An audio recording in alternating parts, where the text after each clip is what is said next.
या देवी सर्वभूतेषु माँ कालरात्रि रूपेण संस्थिता नमस्तस्यै नमस्तस्यै नमस्तस्यै नमो नमः। ओम दुंग दुर्गाय नमः। आप सभी को शारदीय नवरात्रि के 7वें दिन माँ कालरात्रि की पूजा की बहुत बहुत शुभकामनाएं। माँ कालरात्रि आपकी हर प्रकार से रक्षा करें। दोस्तों 9 अक्टूबर 2024 बुधवार को माँ दुर्गा के 7वें स्वरूप माँ कालरात्रि की पूजा हम करेंगे। सप्तमी तिथि प्रारंभ हो रही है 9 अक्टूबर को दोपहर में 12:14 पर और समापन होगा सप्तमी तिथि का 10 अक्टूबर को दोपहर में 12:32 पर। तो जैसा कि पिछली वीडियो में मैं आपको बता चुकी हूँ, तृतीया तिथि की वृद्धि होने की वजह से तिथियाँ आगे पीछे हो रही हैं। तो अष्टमी और नवमी को लेकर सबके मन में बहुत सारे संशय हैं और अष्टमी नवमी की संपूर्ण जानकारी की वीडियो चैनल पर अपलोड हो चुकी है, ज़रूर देख लीजिए। 9 अक्टूबर को बुधवार के दिन सूर्योदय काल का समय आपको प्राप्त हो रहा है सुबह 6:18 पर और सूर्यास्त का समय होगा शाम को 5:56 पर।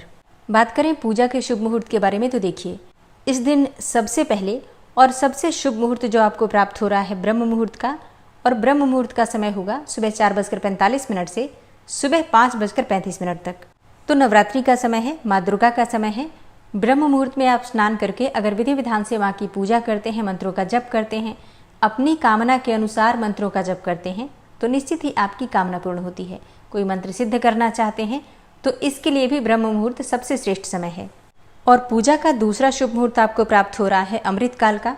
अमृत काल का समय होगा रात्रि में 10:37 से और देर रात्रि 12:17 तक। ये समय भी मंत्र सिद्धि के लिए अत्यंत श्रेष्ठ है।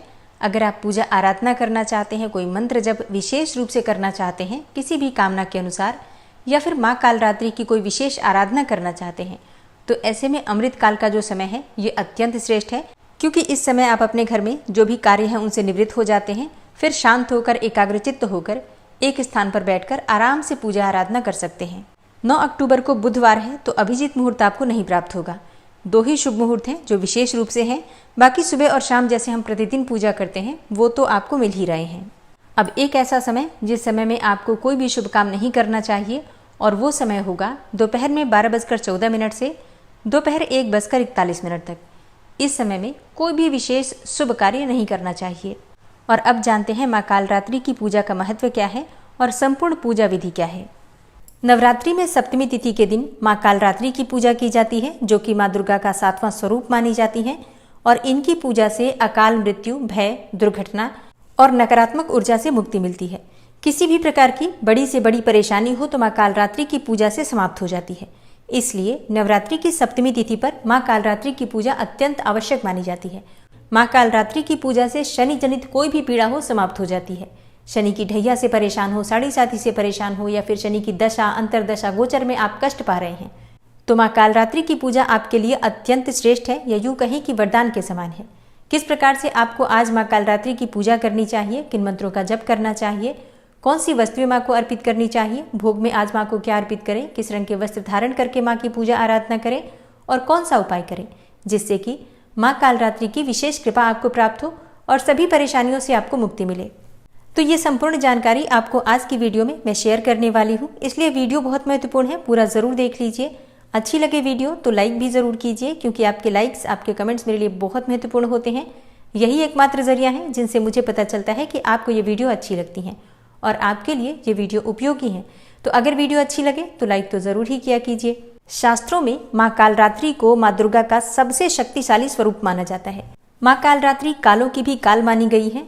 इन्होंने शुंभ और निशुंभ के साथ रक्त बीज का भी संहार किया था। इसी के लिए माँ ने अवतार लिया था। माँ कालरात्रि की उपासना तंत्र साधना के लिए बहुत महत्वपूर्ण मानी जाती है। माँ कालरात्रि की उपासना से शत्रुओं और विरोधियों से मुक्ति मिलती है।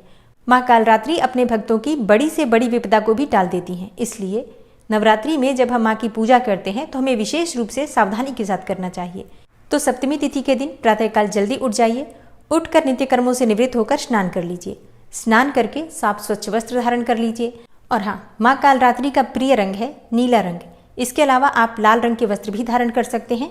काले रंग के वस्त्र धारण करके माँ कालरात्रि की पूजा भूल से भी नहीं करनी चाहिए, क्योंकि हम जो पूजा करते हैं गृहस्थ आश्रम में वो बिल्कुल सात्विक पूजा होती है। इसलिए शुभ रंगों के वस्त्र धारण करके माँ कालरात्रि की पूजा आराधना करें, या तो लाल रंग के या फिर नीले रंग के वस्त्र भी आप धारण कर सकते हैं। तो स्नान इत्यादि से निवृत्त होकर सबसे पहले भगवान सूर्यदेव को जल अर्पित करना चाहिए उसके बाद अपने घर के मंदिर में आ जाइए जहाँ पर आपने माँ की चौकी लगाई है। सभी देवी देवताओं को अपने दोनों हाथ जोड़कर प्रणाम कीजिए। इसके बाद शुद्ध आसन डालकर चौकी के पास बैठ जाइए। अब शुद्धिकरण कर लीजिए। सबसे पहले जैसे कि थोड़ा जल लेकर अपने ऊपर, अपने आसपास जहाँ पर चौकी आपने स्थापित की है तो अपने आसपास जल के छींटे दीजिए। जो पूजा की सामग्री है सब पर जल के छींटे देकर पवित्रीकरण कर लीजिए। इसके बाद आप आचमनी कर सकते हैं चाहे तो, और बहुत से भक्त हैं जो कि आचमनी नहीं करते हैं, तो भी कोई बात नहीं, आप जल के छींटे अपने ऊपर देकर भी शुद्धिकरण कर सकते हैं। वैसे अगर आप आचमनी करते हैं तो कहा जाता है कि अंदर बाहर सब तरफ से शुद्धिकरण हो जाता है। अब सबसे पहले एक दीपक प्रज्वलित करना है आपको, कर्म साक्षी दीपक, शुद्ध घी का या फिर तिल तेल का। फिर इसके बाद आपकी पूजा प्रारंभ हो जाती है। आसन के नीचे थोड़ा सा जल डालकर और अपनी 2 उंगलियों से उठाकर अपने मस्तक पर लगा दीजिए। अब आप अपने आसन पर से तब तक नहीं उठ सकते हैं जब तक आपकी पूजा पूर्ण नहीं हो जाती है। इसलिए पूजा की सभी सामग्री एकत्र करके हमें पहले ही रख लेना चाहिए। धूप दीप प्रज्वलित करने के बाद जो भी विराजित हैं देवी देवता आपकी चौकी पर, उन सबकी पूजा कर लीजिए, जैसे कि भगवान गणपति की, कलश देवता की, षोडश मातृका, नवग्रह मंडल, ज्वारे आपने बो रखे हैं, अखंड दीपक प्रज्वलित कर रखा है। सबकी पंचोपचार विधि से धूप दीप अक्षत पुष्प और भोग इत्यादि अर्पित करके पूजा कर लीजिए। इसके बाद माँ कालरात्रि की पूजा आपको करना है। तो अपने हाथ में थोड़े से अक्षत ले लीजिए, एक पुष्प ले लीजिए और माँ कालरात्रि का ध्यान कीजिए। माँ कालरात्रि का स्वरूप क्या है जिसका आपको ध्यान करना है पूजा के समय? देखिए, माँ कालरात्रि का शरीर अंधकार की तरह काला है। माँ की श्वास से आग निकलती है। माँ के बाल बड़े और बिखरे हुए हैं। माँ के गले में पड़ी हुई माला बिजली की तरह चमकती है। माँ कालरात्रि के 4 हाथ 3 नेत्र हैं। एक हाथ में माता ने खड्ग अर्थात तलवार ले रखा है, दूसरे में लौह शस्त्र, तीसरा हाथ वर मुद्रा में और चौथा हाथ अभय मुद्रा में है।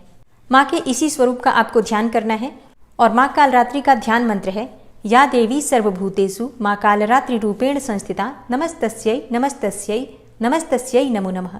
इस मंत्र का उच्चारण करते हुए माँ का ध्यान कीजिए। फिर आपके हाथ में जो सामग्री है अक्षत और पुष्प माँ के चरणों में अर्पित कर दीजिए।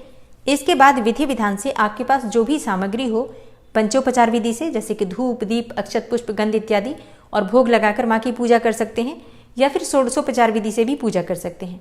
अच्छा, षोडशोपचार पूजा विधि अगर आप जानना चाहते हैं तो नवरात्रि की जो कलश स्थापना की वीडियो है उसमें षोडशोपचार पूजा विधि मैंने शेयर की थी। अगर आपने नहीं देखा है तो उसे देख लीजिए। इस वीडियो में बताऊंगी तो वीडियो बहुत लंबी हो जाएगी। तो सभी सामग्रियां जो आपके पास उपस्थित हैं उनसे माँ की पूजा आराधना करके माँ से प्रार्थना कीजिए। अच्छा, माँ का प्रिय पुष्प क्या है? गुलाब और गुड़हल का पुष्प। माँ को लाल पुष्प जैसे कि लाल गुलाब और लाल गुड़हल बहुत प्रिय है, तो जरूर अर्पित करना चाहिए।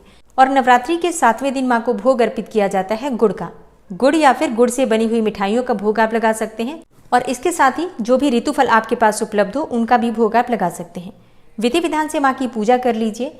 माँ का बीज मंत्र है क्लीम ऐं श्रीम कालिकायै नमः। क्लीम ऐं श्रीम कालिकायै नमः। इस मंत्र का यथासंभव 11 बार, 21 बार, 108 बार जप कर सकते हैं। और फिर इसके बाद जिस प्रकार से आप प्रतिदिन पूजा करते हैं, जैसे कि अगर आप कोई मंत्र जप करते हैं प्रतिदिन या दुर्गा सप्तशती का पाठ करते हैं तो उस पाठ को या फिर उस मंत्र का जप कर सकते हैं। पहले हमें उस देवी के मंत्रों का जप करना चाहिए जिस स्वरूप की हम पूजा करते हैं। और हाँ, इसी समय आप चाहें तो कथा पढ़ सकते हैं या सुन सकते हैं, या फिर चाहें तो शाम को भी कथा पढ़ या फिर सुन सकते हैं। इसके बाद जब आपकी पूजा पूर्ण हो जाती है तो माँ की कपूर और लौंग से आरती कर लीजिए। आप चाहें तो शुद्ध घी के दीपक से भी आरती कर सकते हैं। और हाँ, माँ कालरात्रि की पूजा में कुछ विशेष उपाय अगर आप करते हैं तो इससे आपकी बहुत सारी परेशानियां समाप्त होती हैं। कौन से उपाय आप कर सकते हैं? देखिए, सबसे पहला उपाय है गुड़ का। माँ को गुड़ बहुत प्रिय है, जैसा मैंने पहले भी बताया। तो गुड़ आप थोड़ा अधिक मात्रा में अर्पित कीजिए, जैसे कि आप 1.25 किलो गुड़ अर्पित कर सकते हैं, चाहें तो 5.25 किलो अर्पित कर सकते हैं, या फिर 1.25 पाव जैसे कि 350 ग्राम गुड़ अर्पित कर सकते हैं। मतलब इसी प्रकार से थोड़ा अधिक मात्रा में गुड़ अर्पित करके और माँ की पूजा आराधना कर लीजिए। उसके बाद से आप इस गुड़ में से कुछ हिस्सा ब्राह्मण को दान कर दीजिए। मतलब लगभग आधा गुड़ ब्राह्मण को दान कर देना चाहिए, और थोड़ा सा गुड़ अपने घर में भी रखिए, प्रसाद स्वरूप सभी सदस्य मिलकर ग्रहण कर सकते हैं। इससे क्या होगा? इससे अकाल मृत्यु और दुर्घटना से मुक्ति मिलती है। अगर आपके मन में हमेशा अकाल मृत्यु का भय बना रहता है, या फिर दुर्घटना का भय बना रहता है, या फिर बार बार आपके एक्सीडेंट्स होते रहते हैं, तो गुड़ अगर आप आज माँ कालरात्रि को अर्पित करके दान करते हैं ब्राह्मण को, तो इससे आपकी इन सभी समस्याओं से छुटकारा मिल जाता है। अगला उपाय है मन चाहा वरदान पाने का। देखिए, माँ कालरात्रि को रात रानी का पुष्प बहुत प्रिय है, तो अगर आपको रात रानी के पुष्प मिल जाते हैं या पुष्पों की माला मिल जाती है तो माँ को जरूर अर्पित कीजिए। इससे माँ बहुत प्रसन्न होती हैं और मन चाहा वरदान देती है। मतलब अगर आप कोई भी मनोकामना है मन में आपकी जो आप चाहते हैं कि बहुत जल्दी पूर्ण हो जाए, तो माँ कालरात्रि की पूजा रात रानी के पुष्पों से करनी चाहिए। तो जैसा कि माँ दुर्गा का सबसे शक्तिशाली स्वरूप माँ कालरात्रि को माना जाता है, तो हर प्रकार की कामनाएं माँ पूर्ण करती हैं। मतलब आपको अभय दान भी देती हैं, भय से भी मुक्ति मिलती है, रोग से भी मुक्ति मिलती है, और कोई भी आपकी कामना हो तो बहुत जल्दी पूर्ण हो जाती है, क्योंकि माँ कालरात्रि अपने भक्तों पर बहुत जल्दी प्रसन्न हो जाती हैं। तो विधि विधान से माँ कालरात्रि की पूजा कीजिए, मंत्रों का जप कीजिए और उपाय जरूर कीजिए। तो दोस्तों, ये है आज की वीडियो। उम्मीद करती हूँ आपके लिए उपयोगी होगी। अष्टमी, नवमी और दुर्गा विसर्जन कब है, कलश विसर्जन कब किया जाएगा, व्रत का पारण कब करना है, अगर आप इस बारे में जानना चाहते हैं तो चैनल पर वीडियो अपलोड हो चुकी है, ज़रूर देख लीजिए। और हाँ, माँ कालरात्रि की कथा और आरती की वीडियो आपको कल सुबह मिल जाएगी। मिलती हूँ मैं आपसे अगली वीडियो में, तब तक के लिए नमस्कार।